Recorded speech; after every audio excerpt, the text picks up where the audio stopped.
Lord, reínenme 30. Bendiciones hermanos y hermanas de habla hispana, soy Diana Canadi, saludos desde San Luis, Missouri. Es una alegría para mí hablarles de lo que dice la Biblia acerca de los últimos tiempos. Espero que esta lección sea de inspiración y motivación para su vida, a fin de que usted como hijo de Dios, madure en su fe y sea de bendición en su casa, su iglesia y comunidad. Oremos. Padre del cielo, te pido humildemente en el nombre de Jesús, que toques con tu Espíritu Santo el corazón de mis oyentes, y que ellos puedan prepararse para poder sobrellevar los tiempos duros y difíciles del fin. Amén. Señor, reina en mí. Durante la mayor parte de este año hemos estado hablando acerca de quién es Jesús, y por qué vino a este mundo. ¿Qué dijeron los hombres que escribieron los documentos del Nuevo Testamento? En esta conferencia hablaremos cómo Jesús quiere que vivamos y cuál es el propósito por qué vino a este mundo. Nuestro Dios Todopoderoso salvó a los seres humanos para que se convirtieran en sus hijos e hijas por la fe en su nombre y para tener comunión sincera, y darle la gloria y el honor que solo Él se merece. Efesios 1 del 4 al 5, Efesios 1:12, Primera de Pedro 2:9. Dios nos creó para morar en nosotros por medio de su Espíritu y su vida, y para manifestarse a través de nosotros cuando vivimos en comunión y obediencia. Lamentablemente, el pecado nos ha descalificado y nos ha apartado de Dios. El pecado es una violación de la ley moral de Dios, su norma para hacer lo correcto y lo incorrecto. Lo triste es que todos hemos elegido seguir nuestro propio camino. Isaías 53:6. Por cuanto todos pecaron, y están destituidos de la gloria de Dios. Romanos 3:23. Hace 2000 años Jesús, la segunda persona de la Trinidad, Dios el Hijo, asumió una naturaleza humana, encarnó en el vientre de la Virgen María y nació en este mundo. Jesús es completamente Dios y completamente hombre. Lucas 1 del 31 al 35. Jesús asumió la naturaleza humana para poder morir como sacrificio por los pecados de la humanidad. Con su sacrificio, abrió el camino para que todos los que creemos en Él seamos reconciliados y restaurados al propósito en que nos ha creado, como sus hijos e hijas. Hebreos 2 del 14 al 15, Colosenses 1 del 19 al 22, Juan 3:16. El Nuevo Testamento nos deja en claro qué clase de hijos e hijas desea Dios. Dios quiere que seamos sus hijos y sus hijas, santos, justos y correctos, como Él en su carácter y comportamiento. En Efesios 1 del 4 al 5, incluso antes de venir a este mundo, Dios nos amó y nos escogió en Cristo para ser santos y sin culpa en sus ojos. Su plan inmutable siempre ha sido adoptarnos para ser parte de su propia familia por medio de su muerte en la cruz.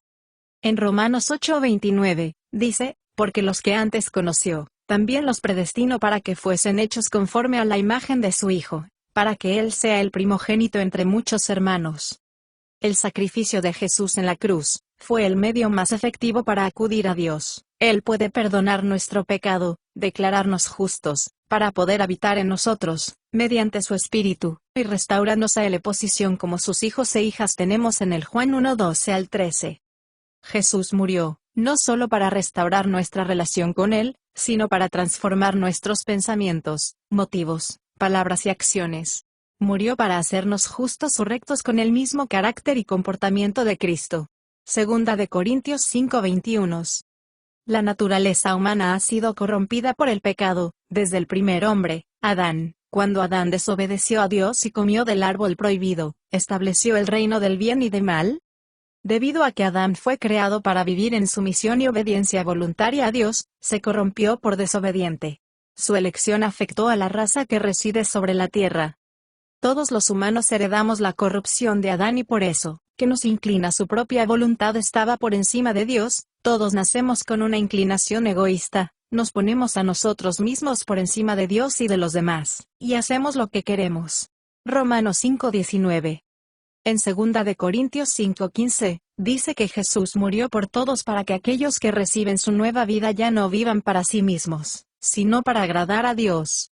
La salvación es más que el perdón de nuestros pecados, y el salvoconducto para ir al cielo cuando muramos, es la restauración de la vida de Dios para que podamos regresar a lo que éramos antes del que apareciera el pecado, hijos e hijas de Dios, que obedecen a Dios y glorifican a Cristo en todos sus pensamientos, palabras y acciones.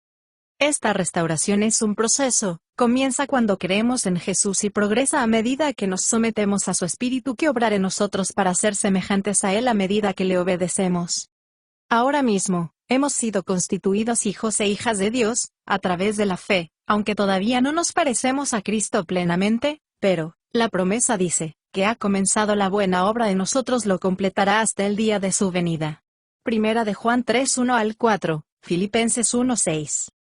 En las últimas lecciones hemos enfatizado acerca del arrepentimiento. Jesús dijo, yo he venido a llamar a los pecadores a arrepentimiento. Mateo 9:13. El arrepentimiento es el primer paso para el proceso de restauración que está disponible para nosotros, gracias al sacrificio de Jesús. El arrepentimiento es una acción moral, es reconocer lo malo, y darle la espalda para hacer lo bueno, justo y correcto que a Dios le agrada. El arrepentimiento es un regalo de Dios, y una expresión de su gracia. Nadie volvería al Señor, a menos que Él nos atraiga con su Espíritu. Hechos 11:18, Rom 2:4, Primera de Corintios 12:3, Juan 6:44. El arrepentimiento es el regreso voluntario al propósito en que fuimos creados. Nosotros elegimos volver del pecado a Dios, al renunciar al pecado para volverse al Dios Todopoderoso. Arrepentimiento es el inicio de una vida espiritual saludable. A medida que crecemos y maduráramos en Jesús, reconocemos cosas en tu vida que necesitan cambiar nuestro comportamiento, actitudes, motivos. El arrepentimiento es el compromiso de dejar todo lo malo, para tener una correcta relación con Dios. El concepto más profundo de arrepentimiento es dejar de servirse a uno mismo para servir a Dios tal como el Nuevo Testamento enseña. Jesús nació en el Israel del siglo I, de la descendencia de Abraham, según los escritos del Antiguo Testamento. Los profetas esperaban un Mesías de Dios que establecería su reino visible en la tierra, renovaría y restauraría para vivir en medio de su pueblo para siempre. Daniel 2:44, Daniel 7:27. A principios del siglo I, había gran expectativa en Israel de que llegaría el tiempo del Mesías. Todos decían que su llegada estaba cerca. En ese ambiente de expectativas, apareció el profeta Juan Bautista, predicando un mensaje de que los hombres y las mujeres debían arrepentirse porque el reino de los cielos está cerca. Mateo 3:1-2, Marcos 1:3-4. Juan bautizó a la gente preparándolos para la venida del Señor, exhortándoles a arrepentirse y volverse del pecado hacia Dios, demostrando con nuestra vida que estamos arrepentidos. Mateo 3:8. Cuando Jesús empezó a predicar, proclamó el mismo mensaje. Marcos 1:15, el tiempo cumplido, y el reino de Dios está cerca, arrepiéntanse y crean en el Evangelio. Arrepentirse es tener un cambio de mentalidad, que demuestra arrepentimiento por los pecados pasados, y un cambio de conducta para mejor ahora. Podríamos hablar mucho sobre el reino de Dios, pero por ahora, consideremos estos puntos. La palabra griega, reino significa dominio, gobierno o reinado. El reino de Dios es el área de su reinado donde Dios reina. El cielo es el reino de Dios, porque allí reina y su voluntad de Dios. Ahora mismo, la tierra es el escenario de una rebelión universal contra Dios. Debido al pecado de Adán, Satanás es ahora el Dios de este mundo, y preside un falso reino de oscuridad que está en rebelión a Dios. Lucas 4:6, Segunda de Corintios 4, Juan 12:31. El punto de nuestra discusión actual es este. Jesús entró en el tiempo y el espacio hace 2000 años para comenzar el proceso de restablecer el reino de Dios en este mundo. Este mundo es el mundo de Dios, Él lo creó para su gloria, y para que fuera un hogar eterno para Él y su familia. Jesús vino en la primera vez para ofrecerse a sí mismo en sacrificio por el pecado, y para abrir el camino para que los hombres y mujeres se reconcilien con Dios, y sean restauradas a su propósito original que fueron creados. Lucas 19:10 y Juan 3:16. Cuando Adán se rebeló, la tierra quedó maldecida y apareció la corrupción y la muerte. Jesús regresará a limpiar la tierra, y renovarla y restaurarla a las condiciones anteriores al pecado. El Señor establecerá su reino visible en la tierra y vivir con su familia para siempre. Génesis 3 del 17 al 19, Apocalipsis 11:15, Apocalipsis 21:22. A los profetas, no se les mostró claramente que habría dos venidas del Señor separadas por 2000 años, sino que Israel del primer siglo esperara que Jesús estableciera un reino visible en la tierra. Cuando los escépticos le pidieron a Jesús que les mostrara el reino, Él respondió, El reino de Dios está llegando, pero no lo pueden ver con sus ojos. La gente no podrá decir, mira, aquí está o ahí está. Apóstrofe porque el reino de Dios está dentro de vosotros. Lucas 17 del 20 al 21. Después de su resurrección, Jesús comenzó a establecer su reino, su gobierno y reinado entre los hombres y mujeres que creían en él mediante el arrepentimiento. Dios, por su Espíritu, entra en nosotros con el nuevo nacimiento, para vivir y reinar en nosotros. El primer llamado de Jesús a la humanidad fue cuando comenzó su ministerio terrenal. Él dijo, arrepiéntanse y crean en el Evangelio, que es el Dios, porque el tiempo se ha cumplido, y el reino de Dios se ha acercado. Marcos 1:15. Los testigos presenciales dicen que mientras Jesús andaba por Israel proclamando las buenas nuevas del reino de Dios, el reino estaba cerca de la gente que se arrepiente y en él cree, llamándoles a todos a seguirle. En cada vez que él se encontró con personas específicas, su llamado fue específicamente, síganme. Pedro y Andrés. Mateo 4:19, Mateo 9:9, Felipe, Juan 1:43, un escriba, Mateo 8:22, el joven rico, Mateo 19:21. Consideremos, dos de ellos. Jesús le dijo al escriba, sígueme, deja que los muertos entierren a sus muertos. Mateo 8:22. Jesús dijo a Pedro y a Andrés, venid, en pos de mí, y os haré pescadores de hombres. Mateo 4:19. Tengamos en cuenta que seguir a Jesús es un hábito de vida continuo. Notemos que Jesús prometió que, si me sigues te mostraré lo que quiero que seas. En estos versículos, la palabra griega seguir, significa estar de la misma altura y manera. Esta palabra conlleva la idea de seguir como discípulo y aprendiz. Seguir al maestro hasta convertirse en discípulo, significaba seguir su fe, sus prácticas, sus enseñanzas, y ser como él. Un discípulo debe imitar y copiar el ejemplo de su maestro. Recordemos, que Jesús es el modelo de la familia de Dios, que Dios conocía a su pueblo de antemano. Él nos escogió para que fuéramos como su Hijo, para que su Hijo fuera el primogénito, el ejemplo, entre muchos hermanos y hermanas. Romanos 8:29. El siguiente versículo es un resumen de cómo Dios restaurará a los humanos pecadores a su propósito creado, como hijos e hijas semejantes a Jesús.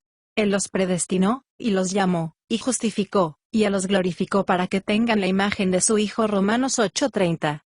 Dios nos llama y nos invita a venir a Él. Cuando respondemos a su llamado, Él nos justifica, nos perdona y nos declara justos. Cuando Él se glorifica, es cuando nos vivifica con su Espíritu y su vida en nosotros.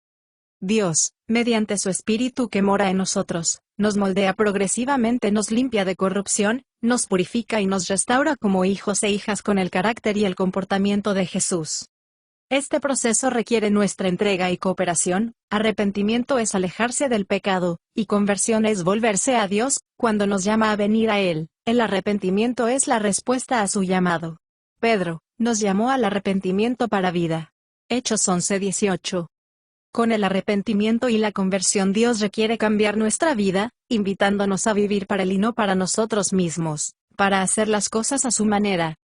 Jesús hizo una declaración muy específica sobre esto, en Mateo 16:24, si alguno quiere ser mi discípulo, niéguese a sí mismo, olvide de sí mismo y sus propios intereses, tome su cruz y sígame. Esto quiere decir, que debemos tener un anhelo interno de parecerse a Jesucristo. Notemos estas traducciones: si alguien quiere seguirme, niéguese a sí mismo, tome su cruz y sígame. Mateo 16:24, si alguien quiere seguir mis pasos debe renunciar a todos sus gustos e intenciones mundanas. Jesús no estaba pidiendo a la gente que renunciara a todas sus posesiones materiales. Él les estaba pidiendo que cambiar de actitud y de la forma que viven, de dejar de agradarse a sí mismos para agradar a Dios. Para Jesús, la cruz fue el lugar donde se entregó a la voluntad de Dios, aunque fuera difícil y doloroso. Aunque la cruz fue difícil y dolorosa, su meta era agradar al Padre y hacer su voluntad. Mateo 26:39. Seguirle significa buscar ser como Él. Jesús en su humanidad nos muestra cómo ser hijo e hija de Dios, y la forma de comportarse, si anhelamos cambiar, y desarrollar un carácter y una conducta semejantes a los de Cristo.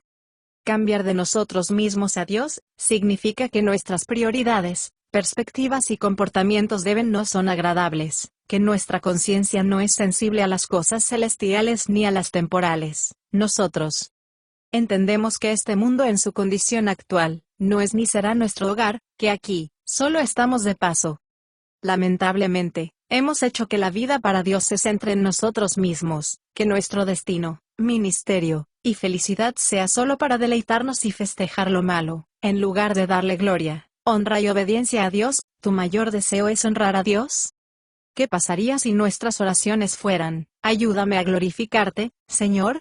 Ayúdame a vivir y actuar de una manera que a ti te agrada. ¿Qué pasaría si nuestra primera oración del día fuera: venga tu reino y hágase en mí tu voluntad? Reina en mí y en mi vida. Mateo 6:10. Un ateo podría hacer cambios que le produzcan una mejor calidad de vida, como dejar de salir a las fiestas, empezar a comer bien y a hacer ejercicio con regularidad, así como ir a iglesia para conocer otras personas. Pero este sería un arrepentimiento egoísta, centrado en sí mismo, no un arrepentimiento con cambio y transformación, que anhele hacer la voluntad de Dios y darle la gloria. Entonces, ¿cómo es vivir para Dios y no para nosotros mismos?